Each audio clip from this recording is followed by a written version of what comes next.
Morning students, 8th class, lesson number 6, जिसका नाम था बच्चों संश्लेषित रेशे, सिंथेटिक फाइबर्स। ये पहली वीडियो में आपको बताया गया था कि फाइबर्स क्या होते हैं, रेशे संश्लेषित रेशे क्या होते हैं। क्यों जो नेचुरल फाइबर्स हैं, प्राकृतिक रेशे जो हैं, धागे, उनसे बना हुआ जो कपड़ा बहुत ही कॉस्टली होता है, बहुत महंगा होता है। किंतु उसके साथ साथ जो आर्टिफिशियल फाइबर्स तैयार किए गए हैं, जिनकी कॉस्ट भी कम होती है, जिनको हर व्यक्ति उनको जो है पहन सकता है, यूज कर सकता है, तो उनके बारे में चर्चा की जा रही है। और उस पर पहुंच गए हैं हम पॉलिस्टर और एक्रेलिक। पॉलिस्टर और एक्रेलिक जो फाइबर्स हैं, उनका निर्माण कैसे होता है, उनके जो बने हुए वस्त्र हैं, बने हुए जो कपड़े हैं, वो बच्चों कैसे होते हैं, तो इसके बारे में आज हम चर्चा करेंगे। पॉलिस्टर जो कि बहुत पहना जाता है, बड़ा आकर्षक होता है, चमकीला होता है।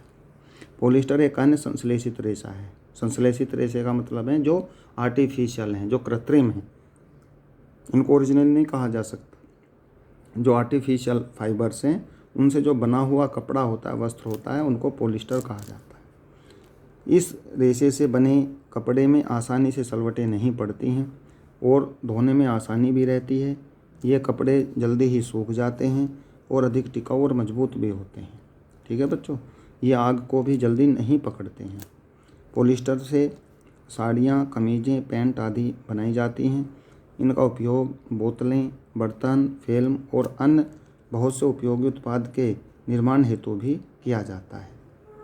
इसमें आप जो अध्ययन कर रहे हैं, आप पॉलिस्टर के बारे में अध्ययन कर रहे हैं कि इनका उपयोग कहाँ कहाँ पर कपड़ों के साथ साथ और किन किन स्थानों पर बच्चों इनका उपयोग किया जाता है।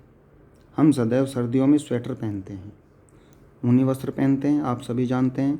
सर्दियों के अंदर स्वेटर, जर्सियाँ, कोट इत्यादि जो गर्म कपड़े हैं वो पहने जाते हैं।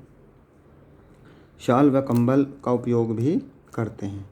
इनमें से बहुत से वास्तव में प्राकृतिक ऊन से नहीं बने होते हैं, जो नेचुरल होता है उनसे नहीं बना होता। ये सब आर्टिफिशियल फाइबर से ही बना होता है। जो उसमें शॉल हैं, कंबल हैं, स्वेटर हैं, जर्सियाँ हैं, यद्यपि वे ऊन के सदृश दिखाई देते हैं, ऐसे ही दिखाई देंगे, वे अन्य प्रकार के संश्लेषित रेशों से तैयार किए जाते हैं, जो एक्रेलिक कहलाते हैं। क्या कहलाते हैं बच्चों? एक्रेलिक कहलाते हैं। तो हमको ये भी समझना है कि जो प्राकृतिक हैं, प्राकृतिक धागों से बने हुए जो कपड़े हैं, नेचुरली जो होते हैं, जो ओरिजिनल हैं, बहुत ही कॉस्टली और महंगे होते हैं। इसलिए उनके साथ साथ कुछ संश्लेषित रेशे के द्वारा बनाए हुए कपड़े हैं, जिनकी अब यहाँ, चाहे उसमें गर्म कपड़े हों या ठंडे कपड़े हों, जिनकी अब यहाँ हम चर्चा कर रहे हैं, जिनके विषय में आपको बताया जा रहा है। तो जो ऊन के कपड़े हम पहनते हैं, ज़रूरी नहीं कि वो सब प्राकृतिक ऊन से ही बने हुए हों। वे कुछ संश्लेषित फाइबर्स के द्वारा भी, आर्टिफिशियल फाइबर्स के द्वारा बने होते हैं, जिनको हम एक्रिलिक कहते हैं। प्राकृतिक स्रोतों से प्राप्त ऊन काफ़ी महंगी पड़ती है, अभी आपको बताया गया, जबकि एक्रिलिक से बनी वस्तुएं सस्ती होती हैं। संश्लेषित रेशे अधिक टिकाऊ होते हैं इनमें से, जिससे ये प्राकृतिक रेशों की अपेक्षा अधिक लोकप्रिय हैं।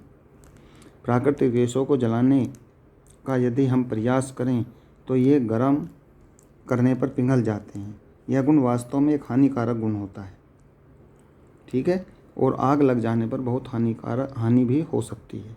यह पहनने वाले व्यक्ति के शरीर पर चिपक जाता है। प्रयोगशाला और रसोई में काम करने वाली महिलाओं को इस प्रकार के वस्त्रों को नहीं पहनना चाहिए। उसमें आप पहले भी कहीं आपको जानकारी दी गई हुई थी कि गर्म कपड़ों को पहन करके कभी भी किचन इत्यादि में काम नहीं करना चाहिए, क्योंकि ये आग भी उतनी तेज़ी से ही पकड़ लेते हैं और फिर आग पकड़ने के बाद शरीर पर चिपक जाते हैं। तो ये महंगे भी होते हैं। जो प्राकृतिक जो रेशे से बने हुए कपड़े हैं या प्राकृतिक ऊन से बना हुआ जो कपड़ा है, महंगा भी होता है, किंतु हानिकारक भी बहुत है।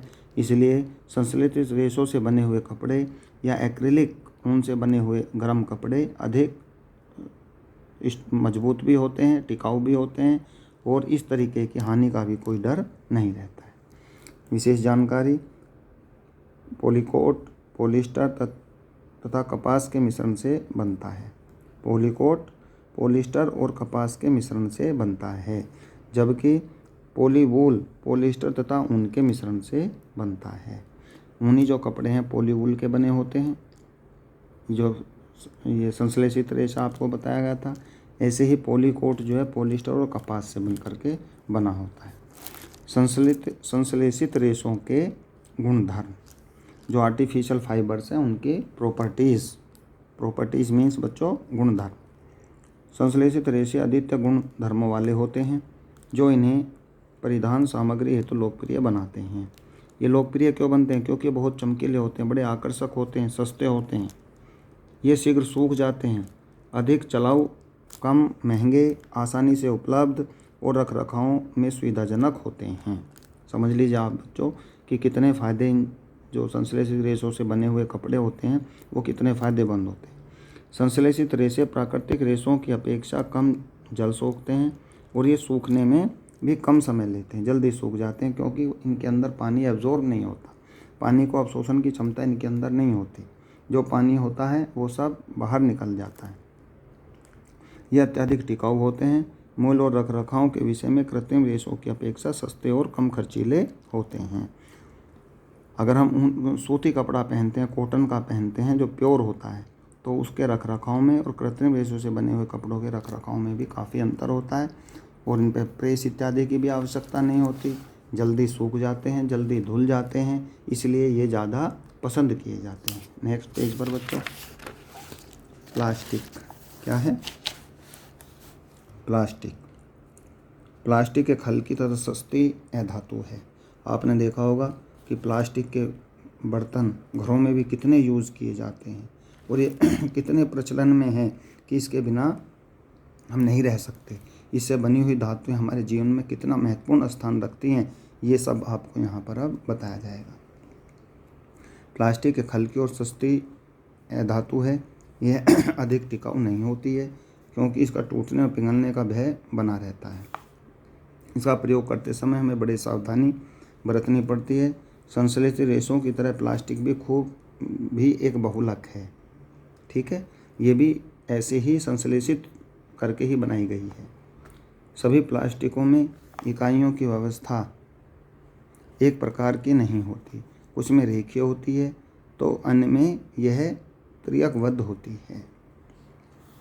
प्लास्टिक का प्रयोग विभिन्न प्रकार की वस्तुओं को बनाने में किया जाता है। इतना ही नहीं, रंग बिरंगी प्लास्टिक में खेल खिलौने तथा साज सज्जा की सामग्री भी बनाई जाती हैं। पिक्चर में भी आप बच्चों देख रहे हैं, ये सब प्लास्टिक की बनी हुई सामग्री हैं जिनको हम घरों में यूज़ करते हैं।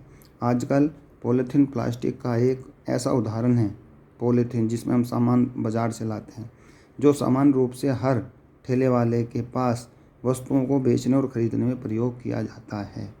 चाहे कोई ठेले की दुकान है, चाहे कोई सड़क पर सामान बेचा जा रहा है, चाहे कोई बहुत बड़ी दुकान के अंदर है, सभी जो हैं पॉलीथीन का यूज़ करते हैं।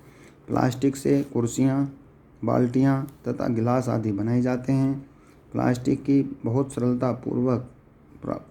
की वस्तु को सरलतापूर्वक मोड़ा जा सकता है, किंतु प्लास्टिक को गर्म करें तो वह विकृत हो सकती है और इसका आकार बदल सकता है।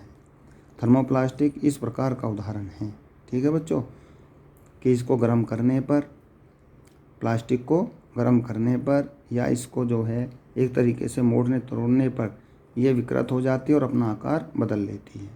इसका प्रयोग आजकल अधिक मात्रा में किया जाता है। बेकेलाइट और मेलामाइन ऊष्मा और विद्युत के कुचालक होते हैं।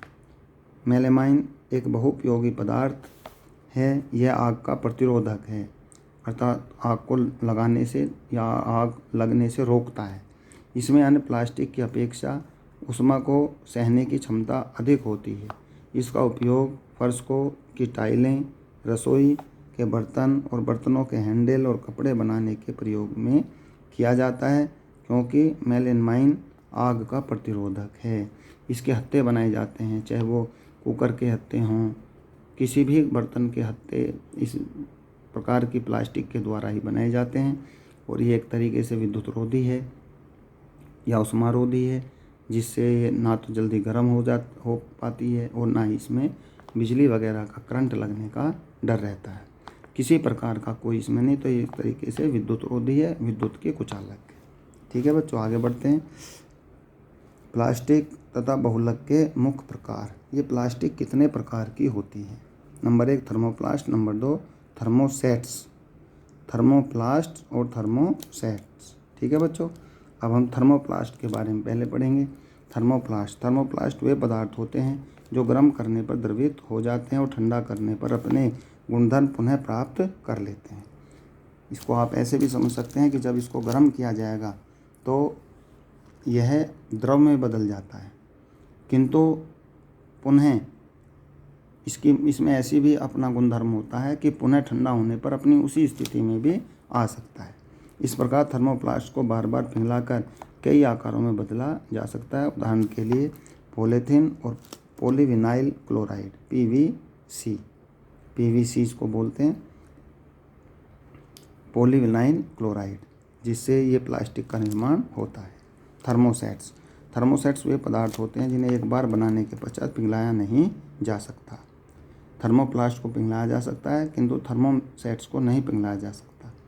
बेकेलाइट इसी प्रकार की प्लास्टिक का उदाहरण है। जो बेकेलाइट होती है प्लास्टिक, वो इसी प्रकार की प्लास्टिक होती है जिसको पिघला करके दोबारा इसका साइज नहीं बदला जा सकता। आगे पढ़ते हैं बच्चों। कुछ सामान्य प्लास्टिक्स, सम कॉमन प्लास्टिक्स। कुछ सामान्य plastic polythene, polyvinyl chloride, polystyrene, acrylic, bakelite इत्यादि। ये सभी प्लास्टिक के नाम हैं।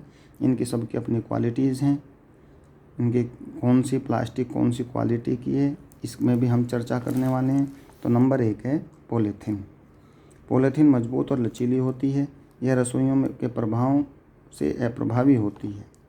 यह रसायनों के प्रभाव से अप्रभावी होती है। ठीक है बच्चों, किसी भी केमिकल का उपयोग करने पर इस पर कोई प्रभाव नहीं पड़ता है। यह पतली चादरों तथा अन्य आकारों में बनाई जा सकती है।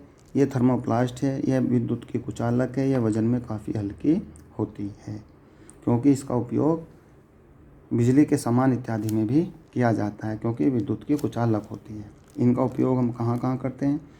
यह जलरोधक पदार्थ के रूप में प्रयुक्त होती है। यह पैकिंग बैग बनाने और दूध, घी व तेल आदि के सैसे बनाने में प्रयुक्त होती है। पॉलीथीन से बने ड्रम और पाइप जल के भंडारण एवं परिवहन में प्रयोग किए जाते हैं। और इससे भी अतिरिक्त आप सोच सकते हैं कि पॉलीथीन हमारे जीवन में कितना महत्वपूर्ण स्थान रखती है और ये कहाँ कहाँ पर काम आती है। Polyvinyl chloride, PVC, polyvinyl chloride.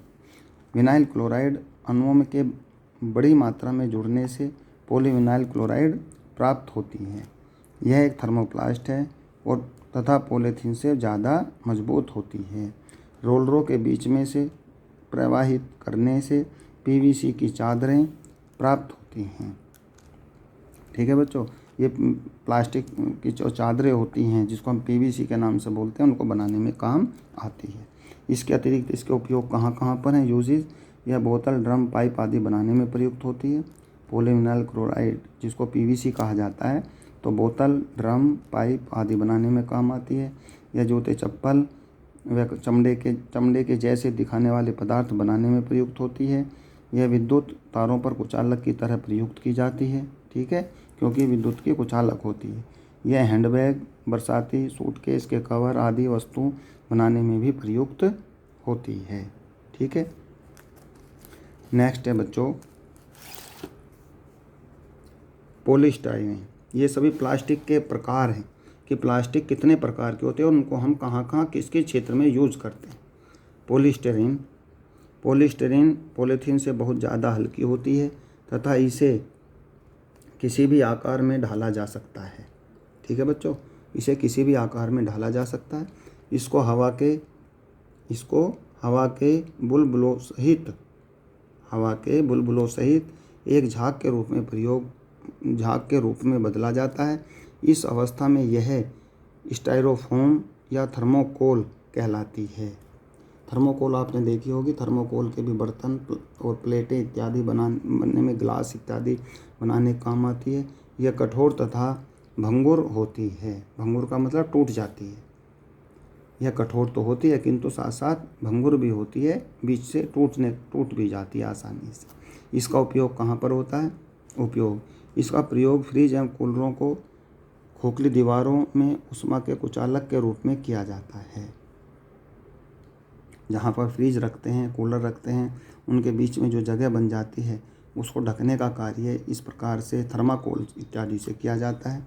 इसका प्रयोग कांच एवं अन्य कीमती वस्तुओं की पैकिंग के लिए किया जाता है। पैकिंग के लिए थर्माकोल का ही प्रयोग होता है। कोई भी सामान आप लाएंगे एजेंसी से तो उसमें आप देखेंगे कि थर्माकोल की ही पैकिंग होती है। इसका नंबर 3, इसका प्रयोग बर्फ़ रखने के डिब्बे बनाने में किया जाता है, क्योंकि एयर प्रूफ होती है, बाहर की एयर इसमें अंदर नहीं जा सकती। इस तरह से हम इसकी ये जो प्लास्टिक है जिसको हम थर्माकोल कहते हैं या पॉलीस्टाइरीन कहते हैं, इसका हम विभिन्न क्षेत्रों में अपने जीवन में इसको काम में लाते हैं और ये बेहद ज़रूरी है। आप देखते भी होंगे किसी सामान को खरीदने में, किसी स्थान को भरने में, पैकिंग में, डिब्बे आदि बनाने में, थर्माकोल की प्लेट, गिलास इत्यादि बनाने में इसका यूज़ किया जाता है। ये वीडियो बच्चों आज आपकी यहीं तक रहेगी। इससे आगे आपको एक्राइलिक या परसेमैक्स की जो वीडियो है कल आपको भेजी जाएगी। यहीं तक आप पढ़ें, ध्यान से पढ़ें और पढ़ने के साथ साथ वीडियो देखेंगे तो आप आसानी से इसको समझ सकते हैं और आपको इसकी आगे बढ़ने में आप अपनी हेल्प कर सकते हैं। किंतु वीडियो के साथ साथ बुक्स का पढ़ना आपके लिए बेहद ज़रूरी है। Thank you.